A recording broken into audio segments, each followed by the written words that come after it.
National highway 25 पर स्थित Nawabganj toll plaza जो कि कानपुर लखनऊ के बीच उन्नाव जनपद में पड़ता है, जहां पर अवैध तरीके से अवैध पर्चियां काटकर राजस्व को लाखों का चूना अधिकारियों की मिलीभगत से लगाया जा रहा है। बता दें, शिकायतकर्ता ने लिखित शिकायत करने के बाद जब लखनऊ पीआईओ के परियोजना निदेशक से बात की और अवैध पर्ची के साथ साथ वसूली का जिक्र किया, साहब भड़क गए और स्पष्ट रूप से अवैध पर्ची और वसूली को जायज बताते हुए अपना पल्ला झाड़ने लगे।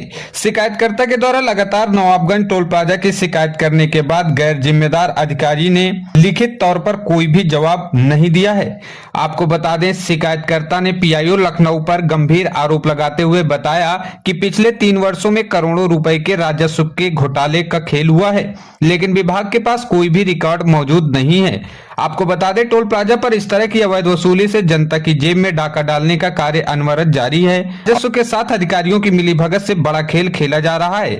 अब आइए आपको सुनाते हैं शिकायतकर्ता और एक जिम्मेदार अधिकारी की viral recording. Bureau report, the Sniper Times news, Lucknow, Uttar Pradesh. ये साहब बात कर रहे हैं। हाँ जी। नमस्कार सर, त्रिपाठी बात कर रहा हूँ। ये नवाबगंज टोल प्लाजा में अवैध वसूली की रिगार्डिंग कई बार शिकायत की गई थी आपसे, तो आपने अभी तक कभी रिसेंटली कोई कार्रवाई नहीं की ओवरलोड वालों से? कोई अवैध वसूली नहीं है यार, हम सारी ट्रांजैक्शन अपने टीएमएस सर्वर में डाल रखे हैं और कितनी वसूली हो रही है वो सब डेटा हमारे पास है। जो पर्चियां जिससे भी आती हैं सब मेरे रिकॉर्ड में है। सर जो वसूली हो रही है आपके रिकॉर्ड में है? सब रिकॉर्ड में मेरे। तो सर ये जो ओवरलोड वाहनों की वसूली हो रही है, तो इसमें तो भार वार अंकित ही नहीं है उसमें, न तो लोग खाली गाड़ी भार में अंकित है। भार भार क्या कह रहे हैं? भार अंकित करने के लिए हमने एक अभी सर्कुलर जारी किया है। लोग जो भार अंकित नहीं करे, एक्चुअली क्या है, 2 गुना से ज्यादा पैसे कोई देते नहीं है यहाँ पे। भार के हिसाब से 2 गुना से ज्यादा का प्रावधान है, 4 गुना, 6 गुना, 10 गुना, लेकिन कोई भी 2 गुना से ज्यादा देता नहीं है। तो एजेंसी सर अपने अपने मनमानी से अपने नियम बना के काम कर लेगी क्या एजेंसी सर कोई भी? नहीं, क्या नियम है उसमें? सर दो गुना से स्टार्टअप है, 5,000 रुपए उसको कम से कम चार्ज होना चाहिए, बाकायदा नियम से वसूली होनी चाहिए। अगर नियम नहीं है तो 2 गुने ही वसूली हो पा रही है, वो हमने सबको बताया हुआ है, मिनिस्ट्री हेडक्वार्टर इतना, इससे ज्यादा कोई दे नहीं रहा है। कायदे से तो ओवरलोड वाहन चलनी ही नहीं चाहिए हाईवे पे, इसमें मनमानी क्या है? तो सर हाईवे पे तो चलनी नहीं चाहिए ना। हमारी सर मंत्रालय में बात हुई थी, तो उनका कहना है कि ये तो ये जो अपना क्या बोलते हैं आरटीओ उस वसूली कर सकता है या लोग कुछ।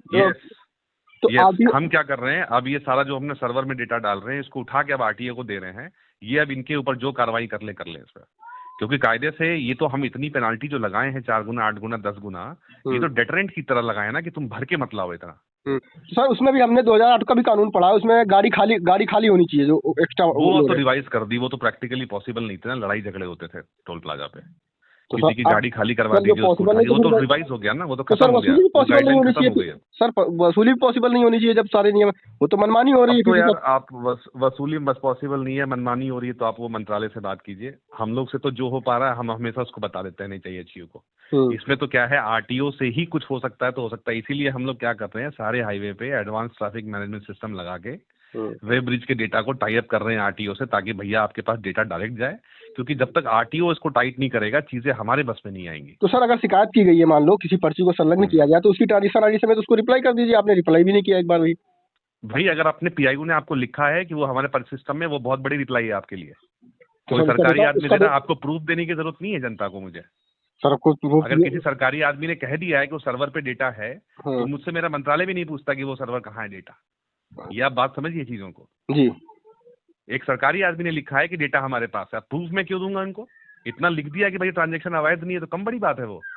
तो सर अब उसमें मेरी रिस्पॉन्सिबिलिटी है ना, आपको मेरी रिस्पॉन्सिबिलिटी है, मैंने रिस्पॉन्सिबिलिटी ले ली।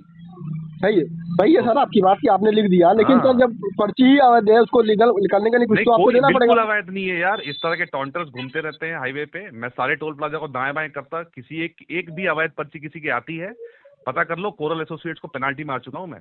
कुछ पर्चियां ऐसी नहीं है, जब कोई कंप्लेनर आती है तो कंप्लेन कुछ सही भी होते हैं, जहां मुझे सही मिलती है उन पर एक्शन भी लिया हमने, उसके बाद से सुधर गए ये लोग। तो सर आपके पास एक्शन नहीं ले रहा हूँ। सर आपके पास सारा ब्यौरा है जो वसूली हो रही है? पूरा ब्यौरा है यार, पूरा ब्यौरा। मतलब इस तरह के लोग जो है, अब क्या है, हम किसी को एक्सक्यूज भी देना चाहते हैं, हमसे जितनी बार लिखोगे हम उतनी बार आपको रिप्लाई देंगे। तो अभी तक सर क्योंकि जनता है सर। इसमें आपने जो देवेश अवस्थी के नाम से कंप्लेन की गई है, 3 बार लगातार कंप्लेन की गई है इस मामले में, आपने एक बार भी टीएमएस सर्वर का भी रिप्लाई नहीं दिया है कि हमारे टीएमएस सर्वर में है। अरे क्या बात कर रहे हो? अगर आपको चाहिए तो मेरे से रिप्लाई लेटर ले लेना। सर आप मेल आईडी पे रिटर्न में दे दीजिए सर। किसको मेल आईडी दे दे? आप देवेश अवस्थी से मांगिए ना, जिसने देवेश अवस्थी ने कंप्लेन करी उससे मांगिए, उसको रिप्लाई में गई हुई है। सर उनके पास नहीं गई है। अरे गई है भाई, हम यहाँ से साइन करते हैं लेटर। आप एक आपके पास हो तो अब एक बार बता दीजिए। आपको क्यों दूं? आप मुझे बताइए, मैं आपको क्यों दूं? ठीक है अब देवेश अवस्थी ने किसी को कंप्लेन किया, अब देवेश अवस्थी देंगे। हमने आप अगर हिंदुस्तान अखबार में या कहीं पे भी आप मुझसे मांगे ब्यौरा, आपको आरटीआई में देखिए मैं इन्फॉर्मेशन देता हूँ कि नहीं। ठीक है, धन्यवाद। आरटीआई बिल्कुल दूंगा, हाँ बिल्कुल दूंगा मैं इन्फॉर्मेशन। ठीक है, इन्फॉर्मेशन